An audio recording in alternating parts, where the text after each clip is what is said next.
Shalom and good morning everyone. పరిశుద్ధులైన Elohim బిడ్డలందరికీ ఉదయకాల శుభవందనములు. ఈ దిన కృపావాక్యం చూసుకుందాము. ఎలోహిం బిడ్డలారా, కీర్తన గ్రంథము 126 అధ్యాయము 2వ వచనము. మనము కలకనిన వారి వలె ఉంటిమి, మన నోటి నిండా నవ్వుండెను. ఈ యాత్ర కీర్తనలు చూసినట్టయితే పరిశుద్ధులైన ఎలోహిం బిడ్డలారా, 120వ కీర్తన నుంచి 134 వరకు ఈ 15 కీర్తనలు కూడా మరి ఇజ్రాయేలీలు వారు పండుగలు ఆచరించడానికి కొరకు యెరూషలేముకు వెళుతున్నప్పుడు ఆ కొండలు ఎక్కి వెళుతూ వాళ్ళు ఈ పాటలు పాడుకుంటూ వెళ్ళేవారు. అయితే ఈ పాటలు పాడుకుంటూ వారు ఏమని పాడుతున్నారు? మన నోటి నిండా నవ్వుండెను. ఎందుకనగా మనం ఐగుప్తు నుంచి విమోచించబడిన తర్వాత మళ్ళీ మనము బబులోని చెరకు ఎప్పుడైతే అప్పగించబడ్డామో, బబులోని చెరలో 70 సంవత్సరాలు మనం శ్రమలు అనుభవించాము, అనేక వేదనలు అనుభవించాము, అనేక బాధలు అనుభవించాము.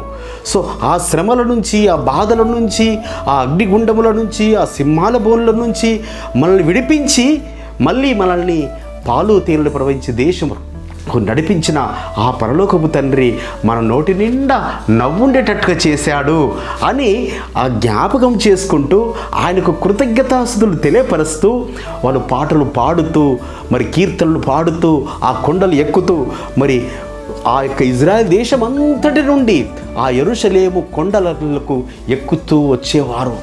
సో ఆ రీతిగా వారి ఎడల ఆయన అనేకమైన అద్భుతాలు చేశాడు, అనేకమైన ఆశ్చర్యాలు చేశాడు.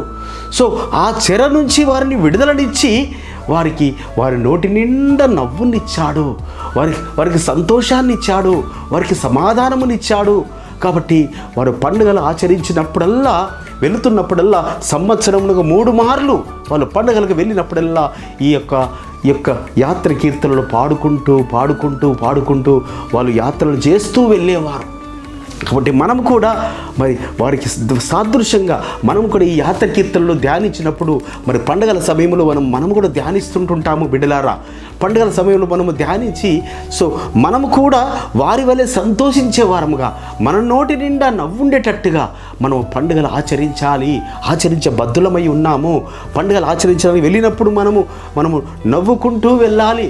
మన పితరులను జ్ఞాపకం చేసుకుంటూ వారు పొందుకున్న ఆశీర్వాదాలు మనం కూడా పొందుకున్నట్లుగా మనము జ్ఞాపకం చేసుకుంటూ ఆయన స్తుతిస్తూ వెళ్ళాలి. ఆ విధంగా పరమ తండ్రి మనల్ని నడిపించునుగాక. ప్రార్థన చేసుకున్నాం. పరిశుద్ధమైన తండ్రి, అవును నాయన, మా పితరుల ఎడల మీరు నాయన మరి పండుగలకు వచ్చినప్పుడు వారు నోటి నిండా నవ్వుండేటట్టుగా చేశారని నాయన వారి కీర్తనలు పాడుతూ నాయన యెరూషలేము కొండలకు ఎక్కుతూ వచ్చారు. నాయన మీకు స్తోత్రము తండ్రి. ఆ విధముగా మమ్మల్ని కూడా పండుగలు ఆచరించే భాగ్యమును మీరు మాకు ఇచ్చినందుకు స్తోత్రమును చెల్లిస్తూ నజరుడైన యేషువా మెస్సీయ నామమున స్తుతించి ప్రార్థించి వేడుకుంటున్నాం పరమ తండ్రి.